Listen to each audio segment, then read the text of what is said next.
दोस्तों नमस्कार। आप सभी का बहुत बहुत स्वागत है।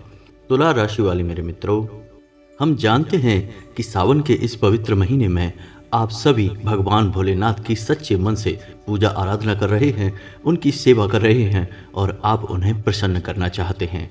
हर एक इंसान के मन में कोई ना कोई आस होती है, इच्छा होती है, जो वह भगवान भोलेनाथ को प्रसन्न करके पूरी करना चाहता है। दोस्तों, इस बात में कोई बुराई भी नहीं है।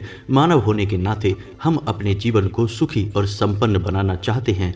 प्रयास तो करते ही हैं, लेकिन हम यह भी चाहते हैं कि भगवान भी हमारा साथ दे। तो दोस्तों, जब हम अपने मन में कोई आस लेकर, किसी प्रकार की उम्मीद लेकर भगवान के दरबार में जाते हैं और उनकी पूजा आराधना करते हैं, तो इसे अर्जी लगाना कहते हैं। जी हाँ दोस्तों, अर्जी मतलब हमारी कोई मनोकामना जो हम चाहते हैं कि भगवान पूरी होने में हमारी मदद करें।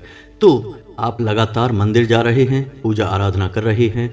अब आपको कैसे पता चलेगा कि आपकी अर्जी भोले बाबा ने स्वीकार कर ली है? जी हाँ दोस्तों, इसी विषय पर आज की इस वीडियो में हम चर्चा करने जा रहे हैं।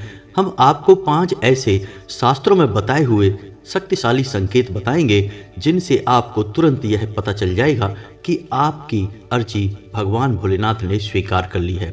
जी हाँ दोस्तों, और यदि आपको इन 5 में से 2 या 3 संकेत भी अपने जीवन में दिखाई दें तो आप समझ जाना कि भगवान ने आपकी अर्जी स्वीकार करनी शुरू कर दी है और धीरे धीरे आपकी हर एक मनोकामना पूर्ण हो जाएगी। भगवान आपसे खुश होना शुरू हो गए हैं दोस्तों। लेकिन केवल इतने से ही बात नहीं बन जाती है। जब आप पूजा आराधना करना शुरू करते हैं तो धीरे धीरे जैसे जैसे भगवान से आपका संपर्क बढ़ता जाता है, तो भगवान आपसे चाहते हैं कि आप अपने जीवन में भी उचित बदलाव लाना शुरू करें। जी हाँ दोस्तों, जो हमारे जीवन की अस्त व्यस्तताएं हैं, नकारात्मकताएं हैं, हम धीरे धीरे उनसे पीछा छुड़ाएं। तो जैसे जैसे हम आपको एक एक संकेत बताएंगे, वैसे वैसे हम आपको यह भी बताएंगे कि यदि आपके जीवन में यह संकेत दिखाई दे रहा है तो अब आपको अपने जीवन में किस प्रकार की सावधानियां रखनी होगी ताकि शिव आपसे और प्रसन्न हो जाएं और अंत में आपको ना केवल इस जीवन का सुख भोगने को मिले, बल्कि जन्म और मृत्यु के बंधनों से भी मुक्ति मिले, यानी कि आपको मोक्ष प्राप्त हो और शिवलोक में आपका प्रवेश हो, जहां आप शिव में विलीन होकर हमेशा हमेशा के लिए जन्म मृत्यु के बंधनों से मुक्त हो जाए। जी हाँ दोस्तों, इसे ही मोक्ष या फिर मुक्ति कहते हैं। जी हाँ दोस्तों, यह वीडियो आपके लिए बेहद आवश्यक है। हम तो यह कहेंगे कि हर उस इंसान के लिए बहुत आवश्यक है जो भगवान की पूजा आराधना सच्चे मन से कर रहा है, क्योंकि हर भक्त के मन में यह आस रहती है कि भगवान उसकी बात सुन भी रहे हैं या नहीं, उसकी पूजा आराधना सफल हो रही है या नहीं। ऐसे में यदि आपको यह पता चल जाए कि आपकी अर्जी स्वीकार की जा रही है तो आपका भी मनोबल बढ़ जाता है। जी हाँ दोस्तों, हम इस वीडियो में जो भी संकेत बताएंगे वे हमारे शास्त्रों में पहले ही बताए गए हैं और अलग अलग पुराणों में इनका वर्णन देखने को मिलता है। जी हाँ दोस्तों, इसी के साथ साथ वीडियो के अंत में हम आपको एक ऐसा महामंत्र बताएंगे जो आपकी राशि के जातकों को विशेष लाभ पहुंचाता है। यदि आप उस मंत्र की एक माला जाप रोज करते हैं तो भगवान भोलेनाथ आपसे बहुत जल्दी प्रसन्न हो जाते हैं और आपकी हर मनोकामना पूर्ण करते हैं। जी हाँ दोस्तों, तो वीडियो बेहद खास है और ज्ञान से भरपूर है। दोस्तों, इस तरह की वीडियो बनाने में हमने हमारी टीम के साथ मिलकर बहुत मेहनत करनी पड़ती है और ऐसे में हम आपसे केवल इतना चाहते हैं कि आप हमारे वीडियो को पूरा देखा करें और वीडियो में बताई गई हर एक बात को समझने का प्रयास किया करें।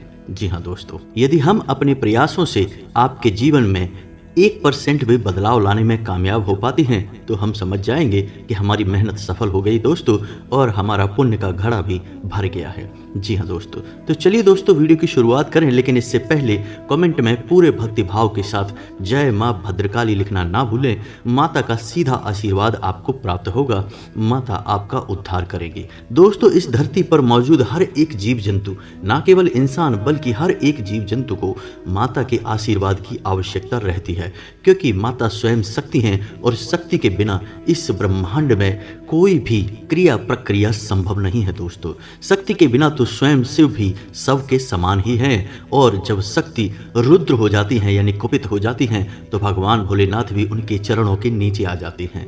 तो इसलिए हम कह रहे हैं कि आप माता शक्ति की सच्चे मन से आराधना अवश्य करें, उन्हें याद अवश्य करें, बस इतना ही काफ़ी है, कोई विशेष पूजा पाठ की आवश्यकता नहीं है। तो चलिए दोस्तों वीडियो की शुरुआत करते हैं और आपको बताते हैं कि कौन से हैं वे 5 संकेत जो आपको बता देंगे कि आपकी अर्जी भोले बाबा के दरबार में लग चुकी है।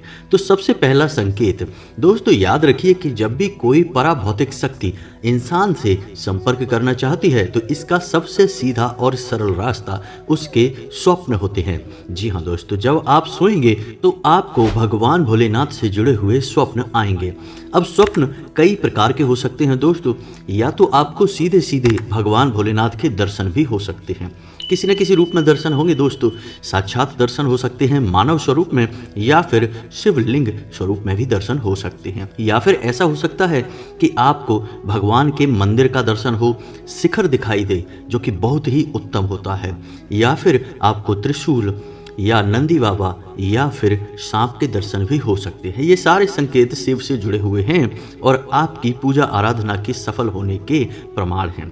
लेकिन इन सब में खास एक बहुत बड़ा संकेत है जो यह है कि आपको सपने में कोई एक इंसान यह कह रहा होगा कि भोले बाबा तुम्हें बुला रहे हैं, यानी कोई एक इंसान आपको ऐसा कहता मिल सकता है जो आपको भगवान की ओर ले जाने की कोशिश कर रहा है, आपको प्रेरित कर रहा है।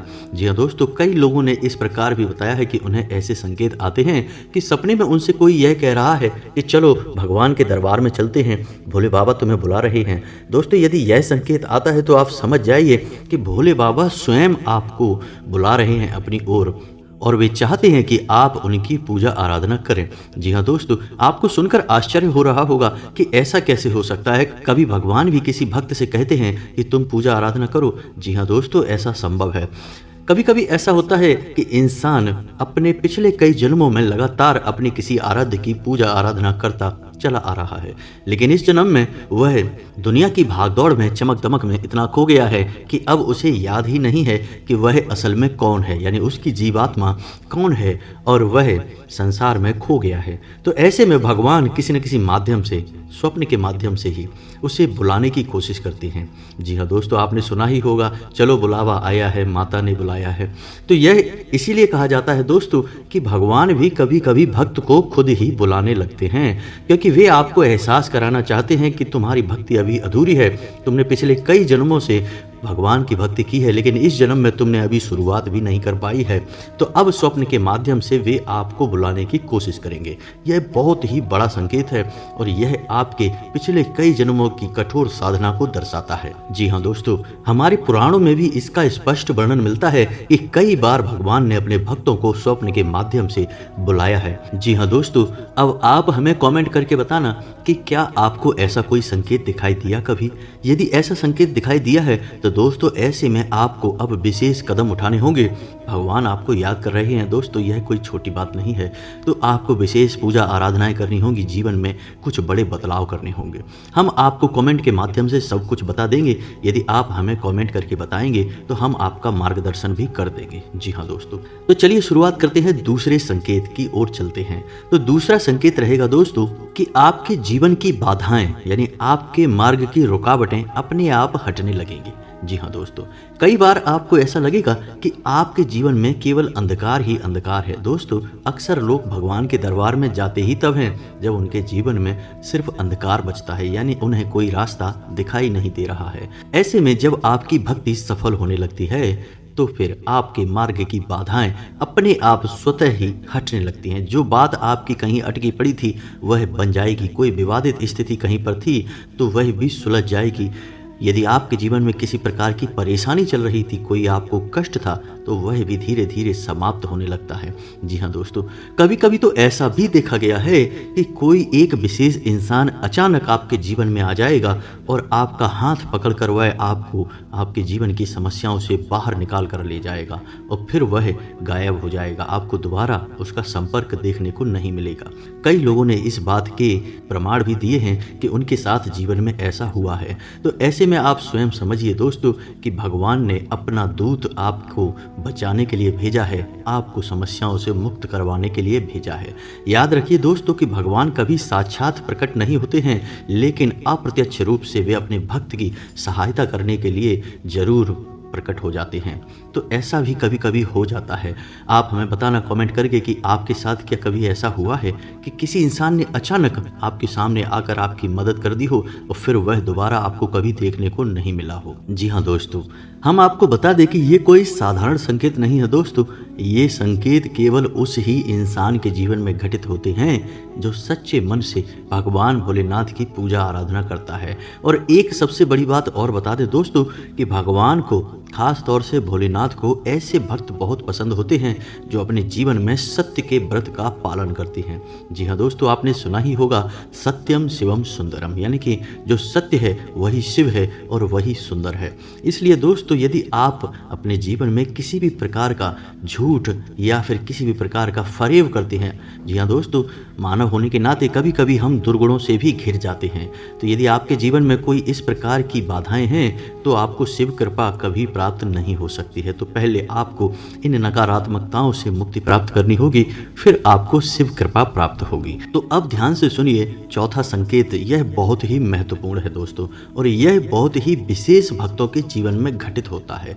और जब यह संकेत घटित हो तो समझ जाइए कि भगवान की सकारात्मक ऊर्जा सीधे आपसे जुड़ चुकी है, आपके जीवन में प्रवेश कर चुकी है। अब आपको किसी प्रकार की चिंता करने की आवश्यकता नहीं है। तो अब होगा यह कि आपके ऊपर वाक सिद्धि काम करने लगेगी। जी हाँ दोस्तों, यह एक प्रकार की सिद्धि होती है। दोस्तों, हम आपको बता दें कि हमारे शास्त्रों में वर्णन है कि मानव के गले में माता काली का वास होता है, और धीरे धीरे जब इंसान भगवान की भक्ति में लीन होता जाता है और भक्ति का स्तर उच्च शिखर तक पहुंचने लगता है, तो माता काली की सिद्धि उसे अपने आप प्राप्त हो जाती है और वह जो कहता है वह सत्य होने लगता है। इसे वाक सिद्धि कहा जाता है। जी हाँ दोस्तों, याद रखना कि भगवान भोलेनाथ और मात्र शक्ति, चाहे वह किसी भी रूप में हो, अलग नहीं है, दोनों एक ही हैं, दोनों ही एक रूप हैं। जी हाँ दोस्तों, तो जैसे जैसे शिव की भक्ति बढ़ेगी, शिव की आराधना बढ़ेगी, शिव प्रसन्न होंगे, वैसे वैसे माता से जुड़ी हुई सिद्धियां और शक्तियां आपको अपने आप प्राप्त होनी शुरू हो जाएंगी। तो यह एक बहुत बड़ी सिद्धि है जो केवल उन्हीं भक्तों को हासिल होती है जो सर्वोच्च स्तर के भक्त होते हैं, जो हर एक नियम का पालन करते हैं। जी हाँ दोस्तों, तो यदि आपके जीवन में ऐसा हो रहा है कि आप जो बोलते हैं वह सत्य हो जाता है, हाँ दोस्तों, एक बात अवश्य है कि हर बात आपकी सत्य नहीं होगी। दिन में एक आध बार ऐसा होगा कि आपकी बोली कोई बात सत्य होने लगे। शुरुआत में ऐसा ही होता है। जब इस शक्ति की शुरुआत होती है, यह सिद्धि आपको मिलनी शुरू होती है, तो दिन में एक आध बार ऐसा कुछ होता है कि आप जो बोलेंगे वह सत्य हो जाएगा। लेकिन यह शुरुआत होती है। धीरे धीरे जब यह सिद्धि बढ़ने लगेगी तो फिर बाद में कुछ समय के बाद जब आपकी भक्ति का स्तर और बढ़ जाएगा और आपकी आत्मा शुद्ध हो जाएगी, तो यह सिद्धि पूर्ण रूप से आपके ऊपर काम करने लगेगी। अब इस सिद्धि के कुछ गुण होते हैं दोस्तों। जिस भक्त के ऊपर यह सिद्धि आ जाती है वह भक्त फिर कम बोलने लगता है, एकांत पसंद करने लगता है। उसे व्यर्थ की बातों में, व्यर्थ की चर्चाओं में अपनी समय और ऊर्जा खर्च करने का मन नहीं करता है। उसका स्वभाव एकदम से बदल जाता है। जी हाँ दोस्तों, तो अब आप हमें कमेंट करके बताना दोस्तों कि क्या कभी ऐसा हुआ है कि आपने शिव की भक्ति शुरू की हो और आपकी कही हुई बातें सच होनी शुरू हो गई हों। दोस्तों, एक चीज़ याद रखना कि जरूरी नहीं कि आप सालों साल शिव की आराधना करें। कुछ ही दिनों में आपको सिद्धि हासिल हो सकती है और हो सकता है कि आपको सालों साल गुजर जाएं और कोई भी संकेत, कोई भी सिद्धि हासिल ना हो, क्योंकि यह तो एक संपर्क है जो पता नहीं कितने जन्मों से बना हुआ है। एक भक्त और भगवान का संबंध है दोस्तों।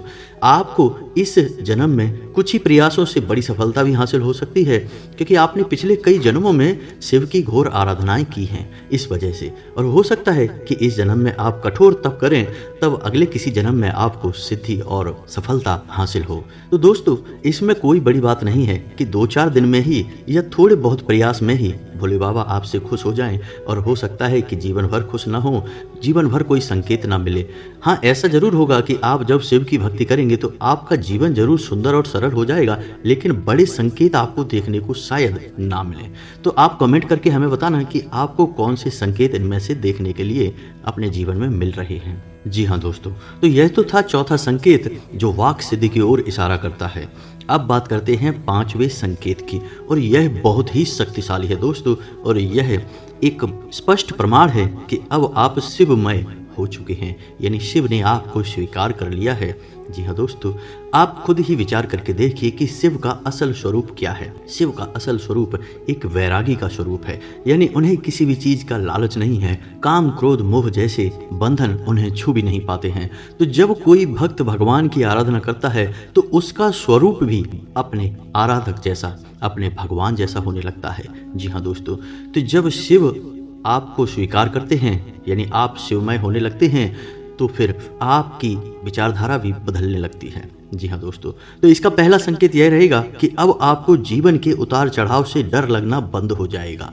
जी हाँ दोस्तों, चाहे आपके जीवन में अच्छा हो रहा हो या बुरा हो रहा हो, आप उसे शिव की कृपा मानकर स्वीकार कर लेते हैं, और आप सोचते हैं कि अब जो भी कुछ आपके जीवन में होगा वह शिव ही निर्णय लेंगे। अच्छा है तो ठीक, बुरा है तो ठीक। दूसरा कि अब आपको संसार की भौतिक चीजों की तरफ आकर्षण कम होता चला जाएगा। जी हाँ दोस्तों, यानी जहां आपको पहले चीजों के प्रति बहुत आकर्षण था, आपको सब कुछ चाहिए था, घर मकान गाड़ी वगैरह वगैरह, रिश्ते नाते सब कुछ, वहीं अब आपके मन में थोड़ा सा इनके लिए विरक्ति का भाव आ जाएगा, या यूं कहें कि आप एक दृष्टा की तरह इस संसार को देखने लगेंगे। आपको यह एहसास हो जाएगा कि यह संसार तो नश्वर है और एक दिन आपको इस संसार को छोड़कर जाना है, और यह संसार से जुड़ी कोई भी चीज आपके साथ नहीं जाने वाली है, ना ही यह आपके साथ आई थी और ना ही यह आपके साथ जाएगी। तो यहाँ पर आपकी मौजूदगी केवल और केवल कुछ क्षणों की है, यानी क्षणिक मौजूदगी है। असल संसार आपका यह नहीं है, कोई और ही संसार है जहाँ से आप आए थे और जहाँ आप वापस जाएंगे। तो ऐसे में आप अपना जीवन दृष्टा की तरह जीते हैं, यानी जो भी कुछ घटनाएं आपके आसपास घट रही हैं, आप उन्हें बस देखते हैं और उनका अनुभव लेते हैं दोस्तों। तीसरा कि आप एकांत प्रिय हो जाते हैं। अब आपको व्यर्थ की बातों में, व्यर्थ की बहसबाजियों में कोई आनंद नहीं आता है। आप एकांत में रहना पसंद करते हैं, और जब भी आप एकांत में होते हैं तो आपके मन में शिव की धुन बजती रहती है। किसी प्रकार का मंत्र, किसी प्रकार का जाप, किसी प्रकार की शिव आराधना आपके मन में चलती रहती है। और यदि आप जीवन की व्यस्तताओं में व्यस्त हैं तो आप अकेले होने का मौका ढूंढते हैं, एकांत में जाने का मौका ढूंढते हैं, और सबसे बड़ी बात कि आप प्रकृति प्रेमी हो जाते हैं, पशु प्रेमी हो जाते हैं। दोस्तों, भगवान भोलेनाथ को पशुपति नाथ भी कहा जाता है। तो पशु से यहाँ मतलब प्रकृति से है, यानी भगवान भोलेनाथ स्वयं भी प्रकृति प्रेमी हैं। आपने देखा होगा कि भगवान कैलाश पर्वत पर रहते हैं। कोई महल नहीं है, कोई बड़ी कोठी बंगला नहीं है दोस्तों, सिंपल सा साधारण सा निवास स्थान है, साधारण सा जीवन है। तो वैसा ही आपका भी जीवन हो जाएगा, यानी आपको प्रकृति से प्रेम होने लगेगा। आप प्राकृतिक वातावरण का आनंद लेना शुरू कर देंगे। जीव जंतुओं के प्रति आपके मन में करुणा का भाव आने लगेगा, यानी उनके जीवन से भी आप जुड़ने लगेंगे। यह बहुत बड़ा संकेत है दोस्तों, लेकिन यह बहुत विस्तृत है, बहुत विस्तार है इस संकेत का। तो इसे समझ पाना थोड़ा सा आपके लिए मुश्किल हो सकता है। और जब यह घटनाएं आपके जीवन में घटना शुरू होती हैं दोस्तों, तो कभी कभी इंसान घबरा जाता है। उसे लगता है कि उसके साथ यह क्या हो रहा है। पहले जहां उसे रुपए पैसे और चीज सामान की इतनी आकांक्षा रहती थी, अब अचानक क्या हो गया कि उसके मन में हर एक वस्तु के लिए विरक्ति का भाव उत्पन्न हो गया। रिश्ते नातों से भी थोड़ा थोड़ा मोह भंग होने लगा, तो उसे डर लगने लगता है कि यह उसके जीवन में हो क्या रहा है। लेकिन दोस्तों, आपको डरने की कोई आवश्यकता नहीं है। यह तो शिव कृपा है जो आपके ऊपर आ चुकी है। अब आप भी शिवमय जीवन जीने लगे हैं। अब आपकी भक्ति सफल हो गई है। जी हाँ दोस्तों, तो अब हम आपको बताते हैं कि आपकी राशि के जातकों को कौन सा खास मंत्र है जिसका जाप करना चाहिए, जिससे जल्द से जल्द शिव प्रसन्न होते हैं और आपके ऊपर कृपा बरसाने लगते हैं। जी हाँ दोस्तों, हो सकता है कि ऊपर बताए हुए 5 संकेतों में से आपके जीवन में कोई एकाध संकेत ही काम कर रहा हो, या हो सकता है कि अब तक आपको एक भी संकेत देखने को नहीं मिला हो। तो दोस्तों, इसमें आपको घबराने की कोई आवश्यकता नहीं है। आज नहीं तो कल शिव आप पर प्रसन्न हो ही जाएंगे। आप लगातार भोले बाबा की आराधना करते रहें और पूरा दृढ़ विश्वास रखें। जी हाँ दोस्तों, शिव को प्रसन्न करने का एकमात्र सरल तरीका यह भी है कि आप जितना हो सके उतना सत्य का पालन करें। जी हाँ दोस्तों, शिव को सत्य बोलने वाले लोग बहुत अधिक प्रिय हैं। तो सत्य का आप पालन करें, शिव कृपा आपको जल्द से जल्द प्राप्त हो जाएगी। अब आप ध्यान से सुनिए कि यह कौन सा मंत्र है। वैसे तो भगवान भोलेनाथ के कई मंत्र हैं और हर एक मंत्र के जाप का अपना एक अलग फल होता है। जी हाँ दोस्तों, यदि आपको हर मंत्र का फल और कौन से मंत्र हैं, कितने मंत्र हैं, इस विषय पर डिटेल में वीडियो चाहिए तो आप कमेंट करके बताएं। हम आपके लिए इस विषय पर भी एक खास वीडियो बनाकर दे देंगे जिसमें शिव के जितने भी मंत्र हैं सभी मंत्रों के बारे में विस्तार से बताया जाएगा। जी हाँ दोस्तों, फिलहाल अभी के लिए हम आपको यह मंत्र बता रहे हैं। आप रोज इस मंत्र की एक माला जाप करें। यदि आप मंदिर नहीं जा सकते तो घर पर ही करें। सर्वोत्तम तो यह होगा कि आप रोज मंदिर जाएं और वहीं जाकर इस मंत्र का एक माला जाप करें। मंत्र ध्यान से सुनिए, आपके मोबाइल की स्क्रीन पर भी यह मंत्र दिखाई देगा। इसे शिव का बीज मंत्र कहा जाता है। जी हाँ दोस्तों, मंत्र कुछ इस प्रकार है। ओम ह्रीम ह्रौम नमः शिवाय। जी हाँ दोस्तों, दोबारा से सुनिए। ओम ह्रीम ह्रौम नमः शिवाय। यह शिव का बीज मंत्र कहा जाता है। यह बहुत ही शक्तिशाली मंत्र है। जी हाँ दोस्तों, हर एक देवी देवता का एक बीज मंत्र अवश्य होता है। हमारे शास्त्रों में स्पष्ट वर्णन मिलता है कि बीज मंत्र का उच्चारण करने से देवता की प्रचंड शक्ति भक्त के नज़दीक आ जाती है, उसके अंदर समा जाती है। आप खुद ही सोचिए कि हर एक पौधा, विशालकाय पेड़ एक बीज से ही तो उत्पन्न होता है, तो बीज में एक वृक्ष की शक्ति समाहित होती है। उसी प्रकार बीज मंत्र में एक पूरे देवी या देवता की शक्ति समाहित होती है। तो जब आप बीज मंत्र का उच्चारण करते हैं तो आप देवता की संपूर्ण शक्तियों को अपनी ओर आकर्षित करने लगते हैं। ये यूं कहें कि देवता की जल्द से जल्द कृपा आपको प्राप्त हो जाती है। परंतु इस प्रकार के मंत्रों के उच्चारण के लिए आपको कुछ सावधानियां रखनी आवश्यक होती हैं। सावधानियां कुछ इस प्रकार हैं दोस्तों कि आप स्वच्छता का विशेष पालन करें। जी हाँ दोस्तों, स्वच्छता का पालन करने से जल्द मंत्र सिद्ध हो जाते हैं। दूसरा कि आप सात्विक आहार ही लें। जी हाँ दोस्तों, मांस मदिरा का तो भूल कर भी सेवन ना करें, बल्कि आप कम मसालेदार, जितना हो सके उतना साधारण भोजन ही लेने की कोशिश करें। और अति भोजनम सर्वथा वर्जते, इस नियम का पालन करें, यानी कि अधिक मात्रा में भोजन कभी भी ग्रहण ना करें। 2 रोटी कम ही खाएं, अपने पेट को थोड़ा सा खाली रखें। यह साधना के लिए बहुत आवश्यक होता है। और इन सबसे महत्वपूर्ण बात जो हम बार बार आपको कह रहे हैं कि आप सत्य व्रत का पालन करें। बस आपको इन सब बातों का ध्यान रखना है, मंत्र का उच्चारण करना है। कुछ ही दिनों में आप चमत्कार देखेंगे दोस्तों। हम गारंटी देते हैं कि आप इस मंत्र का उच्चारण शुरू तो करिए, आप कुछ ही दिनों में अपने जीवन में बदलाव महसूस करेंगे। ना केवल अपने जीवन में बल्कि अपनी खुद के स्वभाव में भी आप बदलाव महसूस करेंगे। यह बहुत ही शक्तिशाली आराधना है। जी हाँ दोस्तों, तो उम्मीद है कि वीडियो में बताई गई बातें आपको समझ में आई होंगी, अच्छी लगी होंगी। आप इन बातों को अपने जीवन में उपयोग करके अपने जीवन को और बेहतर बना पाएंगे। यदि आप ऐसा कर पाते हैं तो हम समझ जाएंगे कि हमारी मेहनत सफल हो गई है। अब यदि आप यहाँ तक आ चुके हैं तो हम चाहेंगे कि आप कमेंट में पूरे भक्ति भाव के साथ ओम नमः शिवाय या फिर जय भोलेनाथ अवश्य लिखें। भोलेनाथ की आपको कृपा अवश्य ही प्राप्त हो जाएगी। और हाँ दोस्तों, कमेंट में जय माँ भद्रकाली लिखना बिल्कुल भी ना भूलें। याद रखें कि माता की कृपा की आवश्यकता तो हर एक जीव को रहती ही है, स्वयं शिव को भी रहती है। इसी के साथ आज का वीडियो समाप्त करते हैं। मिलते हैं अगले ज्ञानवर्धक वीडियो में। तब तक के लिए धन्यवाद।